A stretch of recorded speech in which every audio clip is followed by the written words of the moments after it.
Fala galera, Felipe voltando aqui, depois de um tempão sem postar nada, né? Trouxe aqui um assunto de química que eu acho simplesmente sensacional. Hibridização das moléculas. Com ela você descobre como que ocorrem as ligações covalentes, a geometria dela, e ó, uma sacada genial do povo que inventou isso daqui. Vamos lá? Primeiro, ó, vou falar do que é a hibridização, né? Do que ela serve. A hibridização é uma... Opa, perdão. Ela é uma mescla de subníveis. Para quê? Uma mescla de subníveis e ela serve para a gente entender a ligação covalente. Vamos colocar aqui também. Para entender a ligação covalente. Ligação. Covalente. E o que a gente vai ver aqui? A gente vai ver como que ela ocorre de fato e como achar ela de um jeito rapidão. Mas antes, né, temos que entender exatamente isso, como que ela funciona de fato. Porque não faz sentido a gente decorar os negócios e não conseguir entender, né, não? Vamos lá. E sempre é muito importante lembrar isso, da conservação dos subníveis. Essa daqui é uma aula que a gente já tem que vir ó, com um entendimento do átomo moderno e tudo mais. Gravamos uma aula já, vou deixar aqui no card para vocês, de resolver uma prova de como que funciona e tudo. Lá deu uma explicada um pouco rasa, mas é uma explicada boa, para quem ainda não tem zero contato com isso. Aí vai ser uma conservação de subníveis. Os subníveis que você utilizar no começo vão ser os subníveis hibridizados que vão continuar no final. Isso daí é muito importante de você lembrar. Aí, ó, vamos lá. Temos a hibridização aqui. Temos a nossa molécula, né, de CH4 metano. No metano, o que a gente vai ver? A hibridização do carbono no metano. Porque cada átomo de uma substância, de uma molécula, ele vai ter hibridização diferente. A gente vai ver no final, quando já tiver fácil assim de ver, qual que vai ser a do hidrogênio, né? Temos aqui ó, o carbono fazendo 4 ligações com hidrogênio. Lembra do compartilhamento de elétrons? Está aqui um elétron, um elétron, um elétron, um elétron, um elétron, um elétron, um elétron, um elétron. A gente vai estar lembrando agora da distribuição do nível de valência do carbono. Carbono, ele seria 1s2, 2s2, 2p2. É o nosso carbono, né? Se a gente vir aqui ó, na tabela periódica, não sei se dá para ver, mas ó, bem na família 14 ali, ele tem 6 prótons, no estado neutro dele, ele vai ter 6 elétrons também. Aqui, ó, 6 elétrons. Na distribuição em orbitais, como que vai estar? Vamos fazer aqui um diagrama de energia. Aí seria uma energia potencial aqui, né? Aqui, olha, tem o nosso S, vai ser do 2P, que é o nível de valência dele. Aqui teria 2S, e aqui, ó, 2P. No 2S temos 2 elétrons, e no 2P também temos 2 elétrons. O que a gente vê na hibridização? Que para ocorrer uma ligação covalente, a gente vai precisar de orbitais semi-preenchidos. Lembra que aquele orbital só com um elétron? E o que é muito legal da gente observar? Tem aqui um orbital vazio. Para hibridizar, a gente vai precisar de orbitais cheios e orbitais vazios. E aqui a gente tem um orbital cheio. Com um orbital cheio, tem uma repulsão elétron-elétron. Lembra que elétron cargas iguais, aí cargas iguais se repelam? Aqui, querendo ou não, vai ter mesmo tendo spins diferentes e tudo mais, vai ter uma repulsão eletrônica. E o que a hibridização faz? A gente vai diminuir a energia total dessa molécula de carbono para que ela consiga hibridizar e dividir orbitais assim com os elétrons do hidrogênio. A gente vai ver isso. E eu posso depois gravar uma aula para vocês, se vocês quiserem, que aí seriam os orbitais moleculares. Aqui a hibridização é antes de formar uma ligação covalente, que a gente vai ver. Aí, para formar a ligação covalente, a gente vai precisar do que então? Orbitais vazios. E para isso a gente vai hibridizar. A gente vê que ó, o nosso carbono no metano, ele faz 4 ligações, correto? 1, 2, 3, 4. Então a gente precisa de 4 orbitais vazios. 4 orbitais semi-preenchidos, perdão. E aqui a gente só tem 2. O que ocorre na hibridização?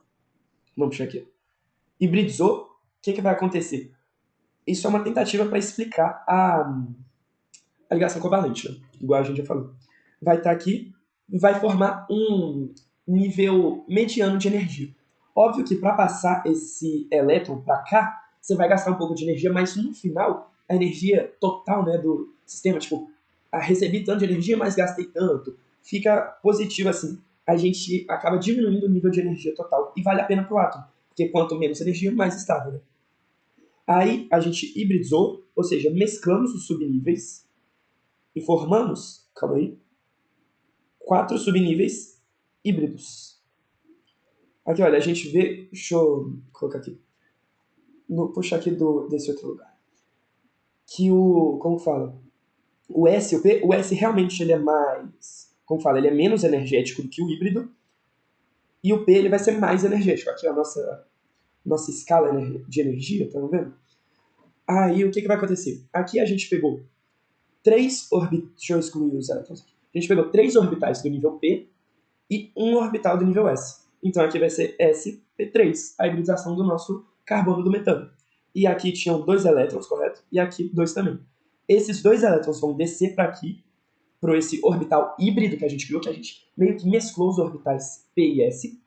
E aqui, esses 2 elétrons vão subir. Temos, então, aqui, olha, vamos colocar meio que assim. É um orbital vindo do S e... calma aí, sp3. E 3 orbitais vindo do P.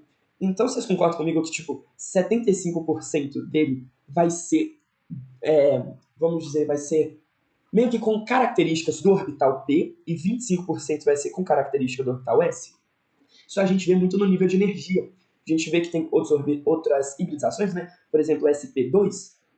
A hibridização sp2 ela é menos energética que a sp3. Exatamente por causa disso.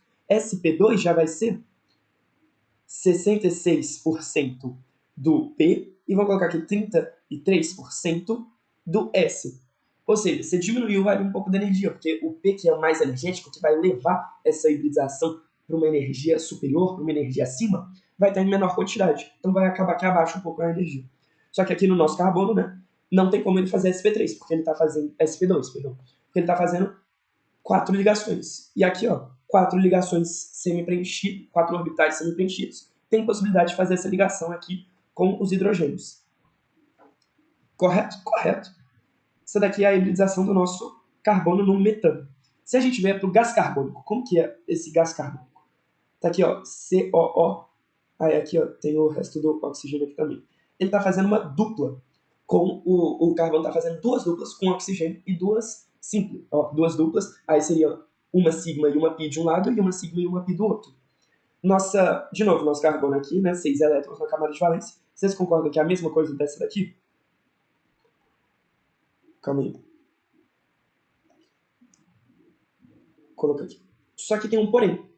A dupla, a gente vai meio que pegar o orbital da dupla e excluir ele. Porque as ligações duplas, elas vão ser feitas não átomo a átomo, né? Não núcleo a núcleo, mas em um outro, como fala?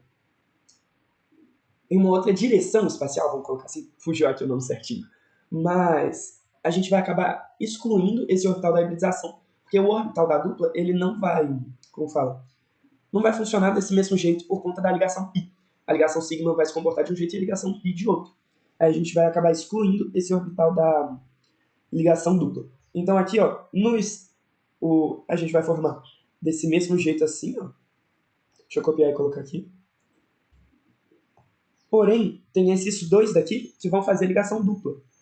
Que vão fazer a ligação π, perdão. Tô falando dupla, mas a ligação dupla vai ser as 2 ligações. Né? A gente vai voltar eles pro nosso P, que é o orbital P que vai fazer. Então aqui, olha, esses 2 elétrons estão nos chamados orbitais puros, que a gente chama. Deixa eu colocar aqui. Orbitais P puro. P puro. E só vão... Aqui, olha, esses orbitais vão deixar de existir, porque a gente realmente mesclou eles. Eles não existem mais. Aqui era só para vocês verem o nível de energia que estava intermediário. Os orbitais P puro, de fato, vão existir e vão estar ali. E aqui a gente vai restar com um orbital que veio do P e um orbital que veio do S. Ou seja, SP vai ser a nossa hibridização do carbono na molécula do gás carbônico. E aqui temos, então, 50% de caráter P e 50% de caráter S. Porque, ó, pegou um do S e pegou um do P. A hibridização é isso na prática. Só que agora eu quero apresentar para vocês um jeito, ó, você bate o olho e pega ali o que você vai fazer com a ligação. Que tem a ver com domínios eletrônicos. Os domínios eletrônicos no meio de tudo isso. Primeiro, o que são os domínios eletrônicos? Vocês lembram de uma matéria do final do primeiro ano que a gente fala dos domínios eletrônicos? Que eram meio que umas classificações para certas, como fala? Não é características. Para certas coisas, não sei a palavra certinho, perdão, gente, do átomo, que seriam elétrons soltos, elétrons não ligantes. Não ligantes é um tipo de domínio eletrônico. Pares de elétrons não ligantes. E as ligações sigma. É muito importante isso, ligações sigma. Deixa eu até marcar aqui. Tá muito forte esse marca-texto, calma lá. Aqui, ó. Ligações do tipo sigma. As ligações do tipo π, elas não vão ser, como fala, classificadas como domínios eletrônicos. Aí o que a gente vai ver? Que a gente vai contar os domínios eletrônicos e a quantidade de domínios eletrônicos vai ser igual a determinada hibridização. Se a gente tiver 2 domínios eletrônicos, vai ser uma hibridização sp. Se a gente tiver 3 domínios eletrônicos, vai ser sp2. Se tiver 4 domínios, sp3, 5, sp3d, 6, sp3d2. Aí a gente vê que é literalmente, você conta domínio eletrônico, acha a hibridização. Vamos fazer o teste aqui, por exemplo, ó. De novo, no metano que a gente já viu aqui como que é, no gás carbônico, aqui ó, é C dupla O. Aqui é uma sigma, uma pi, uma sigma, uma pi. Concorda que o carbono não tem mais nenhum elétron sobrando. Temos aqui duas sigmas, sp, igual a gente achou. No metano, CH4, temos uma sigma aqui, duas sigmas aqui, três sigmas aqui, quatro sigmas. Ou seja, 4 domínios eletrônicos, sp3. Achou aqui, ó, sp3 igual a gente viu. Vamos fazer agora, ó, no SF4, enxofre com 4 flúors. O enxofre ele é da família 16, da 6A. Ele vai ter 6 elétrons de valência aqui. 4 deles vão estar, ó, ligados com flúor. Deixa eu colocar aqui assim. Flúor. E sobraram 2. Aqui, olha, temos uma sigma e um par de elétrons não ligantes. Ou seja, 5 domínios eletrônicos. 5 domínios eletrônicos é sp3. sp3d, perdão. D1, né? Você pode colocar assim, o S também seria 1, mas você coloca só D. Muito mais fácil, muito mais rápido. Se vocês quiserem fazer desse jeito, olha, aqui de cima, igual a gente fez, no estado normal, no estado fundamental e depois no estado híbrido, eu recomendo para vocês verem que de fato isso ocorre. E assim você consegue achar de uma maneira, ó, muito mais fácil. E por último, para a gente finalizar, aqui, ó, uma questão não. A gente entender como que a hibridização vai afetar na geometria de uma molécula. Aqui, ó, de um jeito fácil da gente achar a geometria de uma molécula é vendo quantos ligantes tem e qual que é a hibridização do átomo. Se um átomo for sp e ele só tiver domínios ligantes, vai ser uma geometria linear. Um exemplo disso é a nossa molécula de gás carbono. Só tem ligantes, não tem par de elétrons não ligantes, e ele é sp, é linear. Aqui, ó, dupla O. No sp2 aqui, temos a trigonal plana, se tiver somente ligantes, e temos como não ligante, se tiver um par de elétrons não ligantes, a geometria angular. Aqui, ó, na sp3, na tetraédrica, na sp3, se só tiver ligantes, vai ser tetraédrica. Se tiver um par de elétrons não ligantes, vai ser piramidal. Se tiver 2 pares de elétrons não ligantes, vai ser angular. Um exemplo disso aqui, ó, é a nossa água H2O, né? Temos aqui H, e 2 pares de elétrons não ligantes.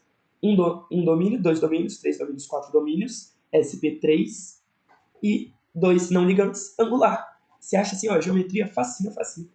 Agora, na nossa SP3, vem umas geometrias mais, ó, doidonas, que a gente vê mais em vestibulares militares, no ITA, IME, tudo mais. Mas acaba que as questões que envolvem isso são bem tranquilas. Vou resolver uma lá no Instagram, vocês, ó, ficam ligados, passa, opa, aqui, ó, no Além da Equação, segue lá, gente, que, ó, vai sair questão disso daqui lá. Temos a bipirâmide trigonal, se for SP3D, com só ligantes. Se tiver um não ligante, é a geometria chamada de gangorra. A geometria chamada de T, se tiver 2 pares de elétrons não ligantes. E se tiverem 3 pares de elétrons não ligantes, será linear. Aí tem também a nossa geometria octaédrica, bipirâmide de base quadrada e quadrado planar, se for sp3, d2, com um ligante, um par não ligante e 2 pares não ligantes, respectivamente, não? Agora, ó, essa questãozinha aqui, ó, quem já quiser, dá pra você fazer sem saber a hibridização, mas a gente vai fazer, ó, pra achar ela rapidinho. Quem quiser já fazer ela aqui, pode fazer, ela vai sair no nosso Instagram daqui a pouquinho. E, ó, muito obrigado a todo mundo que ficou até aqui, entenderam a hibridização de um jeito, ó, fácil de você achar, assim, Calma lá que eu tava esquecendo. A gente não achou a hibridização do nosso hidrogênio aqui que eu tinha falado. Hidrogênio tá falar do hidrogênio aqui que eu não falei pra vocês. O hidrogênio, ele não vai hibridizar, porque ele só possui o subnível S. O subnível S, se ele tem um elétron só, que é o caso do hidrogênio, ele já tem um orbital semi-preenchido, não precisa hibridizar. E se ele tiver 2 elétrons, que é o caso do hélio, ele já está estável. Também não hibridiza, não faz ligação, né? E aqui um negocinho que eu esqueci de falar, do formato desse orbital do sp. Ele vai ser meio que uma bexiga assim, vai ser esse treco aqui meio feio. É o formato do nosso orbital. Agora, finalizando, né, certinho, muito obrigado a todo mundo que ficou até aqui, ó. Segue a gente lá na Além da Equação. Vamos voltar com esses vídeos semanalmente, que, ó, vagabundão, deixando pra depois. Mas vamos embora que daqui a pouco tem mais.